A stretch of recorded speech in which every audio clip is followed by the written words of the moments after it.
Nah, kira-kira kalau menurut Pak Antoni, sekarang pemerintahan Prabowo Gibran ini kira-kira yang dilakukan ini sudah tepat atau bagaimana supaya ekonomi Indonesia bisa lebih baik? Sejauh ini kan apa yang dilakukannya kan dia tidak terlalu banyak melakukan proyek-proyek, ya kan? Jadi kalau kita bicara proyek itu hampir nggak ada lah, beda baru ya, nggak ada.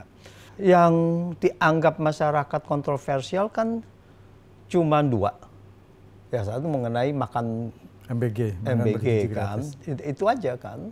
Dan yang kedua ya itu mengenai Danantara kan gitu kan. Tapi Danantara sebetulnya dia cuma mengambil uang dari BUMN, dividen. Yang harusnya dividennya masuk ke APBN tapi sekarang masuk ke dia. Danantara. Dan dia ini akan mengelolanya untuk dialihkan kepada proyek-proyek langsung, proyek produktif gitu dan apapun itu. Nah, tapi kemarin Danantara menyuntik Garuda. Terus, nah itu dia salah satunya. Itu Garuda kan proyek yang agak kurang menguntungkan. Iya, jadi Garuda ini mau, jadi apakah itu dana ini politik lah. Kalau ini adalah mau diselamatkan apa tidak itu Garuda.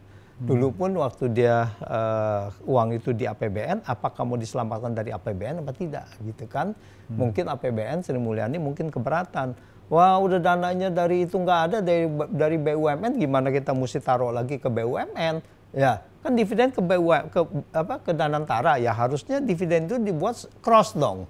Dengan untuk BUMN yang memerlukan uang kan gitu kan. Ya mungkin pemikirannya begitu, makanya itu diserahkan kepada ini BUMN to BUMN kan gitu. Nah, jadi terus yang lainnya itu aja. Terus dengan yang misalnya ya kita nggak tahu dengan koperasi. Koperasi kan dengan tujuan membangun Koperasi Merah Putih ini ya? Koperasi Merah Putih membangun ekonomi kerakyatan, lalu dari pedesaan, nah untuk juga mengentaskan kemiskinan. Nah ini ya kita nggak tahu apakah berhasil apa belum, kan belum berjalan. Ya, baru dibentuk. Baru itu atau berjalan apa tidak. Ya ini ada kontroversi mengatakan tidak mungkin koperasi bisa dibentuk top down. Yang saya dengar adalah mereka tidak membentuk secara top down mendikte, tetapi mereka memberikan, inilah ada fasilitas kita mau begitu. Ayo kalau ada mau bikin koperasi silakan gitu kan. Apa saja yang ada gitu. Nah apa aja koperasinya itu diserahkan oleh si desa itu. Ya tentu saja begitu ada iming-iming, oke, ada nanti bisa dapat dana sekian ya berlomba-lomba sekarang orang bikin koperasi kan gitu. Jadi cuman itu aja MBG ini, yang lainnya kebijakannya itu tidak ada yang bertentangan dengan hukum. Nggak seperti Jokowi pada awal, dari tahun awal dia naik itu kebijakannya adalah sangat merugikan rakyat. Ya Prabowo masih kalau saya lihat masih saat ini on the track, dia membatalkan Raja Ampat, dia izin tambang itu ya. Raja Ampat dia kan tambang, lalu dia di Aceh dia menyelesaikan itu. Nah, itulah. Utara dan Aceh. Ya. Akhirnya kembalikan ke Aceh. Ya. Jadi banyak hal-hal yang ini, yang lainnya belum bisa dilihat gitu. Belum bisa dilihat, tapi juga belum lama kali kan. Iya, tapi harusnya adalah 1 tahun soalnya. Iya, tapi harusnya dia sudah memberikan fondasi supaya rakyat bisa melihat gitu. Oh ini arahnya kemana? Nah ini yang belum. Berarti ini ada memang agak lambat gitu. Nah, ya agak lambat karena menterinya juga masih banyak orang-orang Jokowi kali ya, yang kita rasakan seperti Bahlil, di mana ada banyak beberapa kontroversi. Izin Raja Ampat dia terlibat, gas LPG juga dia tabung itu juga dia ini gitu. Jadi ini sekali belum kelihatan lah kalau saya lihat gitu. Masih begini. Saya melihat waktu di kebijakan Jokowi waktu zaman itu banyak kebijakan yang jelas-jelas merugikan rakyat. Pertama kali dia naik 20 Oktober, apa yang dia lakukan? Menaikkan premium BBM premium, jenis premium dari 6.500 ke 8.500. Padahal harga minyak dunia pada saat itu udah tinggal setengahnya.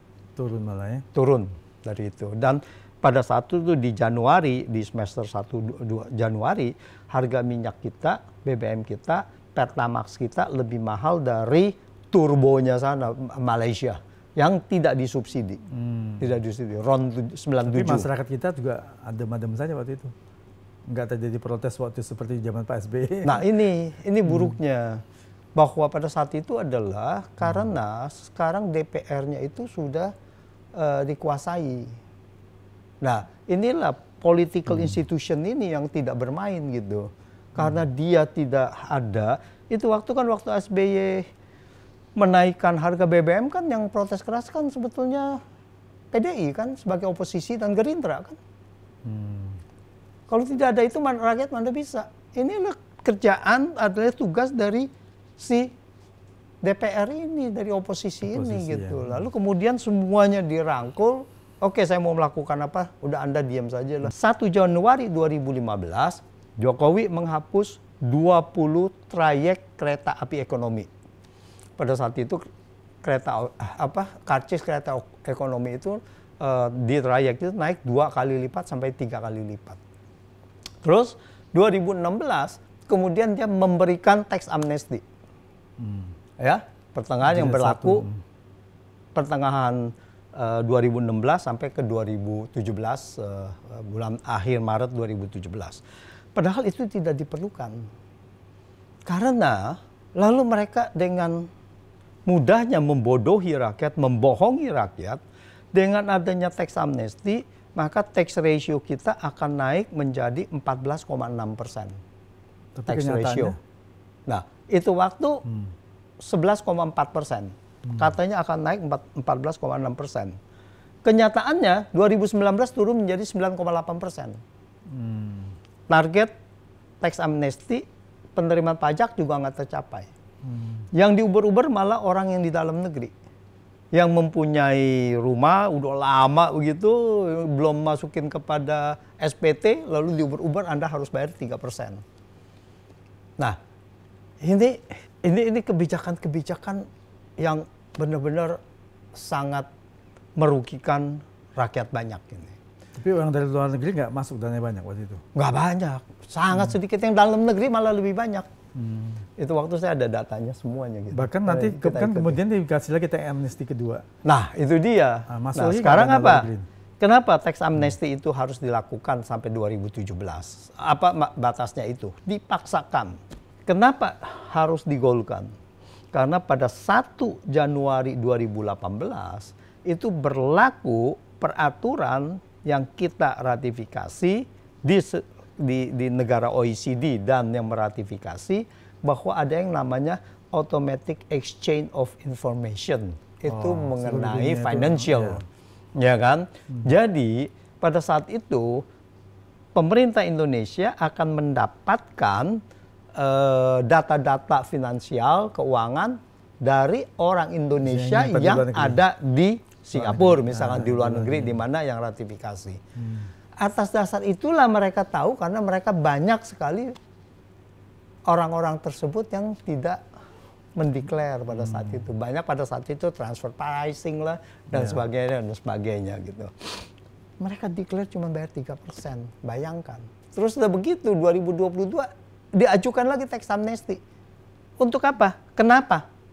Karena hasil korupsi pandemi 2020, 2021 itu kan banyak sekali. Itu kan ratusan triliun itu. Pak Antoni lihatnya di situ malah ya. Iya dong. Kalau nggak buat apa lagi dia? Kalau ini rencananya mau tax amnesty ketiga ini untuk siapa lagi nih? Nah itu dia. Ini masih banyak. Kita kan nggak tahu korupsinya 2018 sampai 2023 aja Pertamina 193 triliun per tahun, ya kan? Kan lewat 2022 juga kan. Terus baru kelihatan lagi di Kementerian Pendidikan ya, itu berapa? Ya masalah laptop Chromebook. Terus belum 9,9 T pembelian. Yang paling penting adalah uang ilegal itu kalau yang di tax amnesty. Jadi yang mendorong ini pasti mempunyai uang ilegal. Yang mendorong.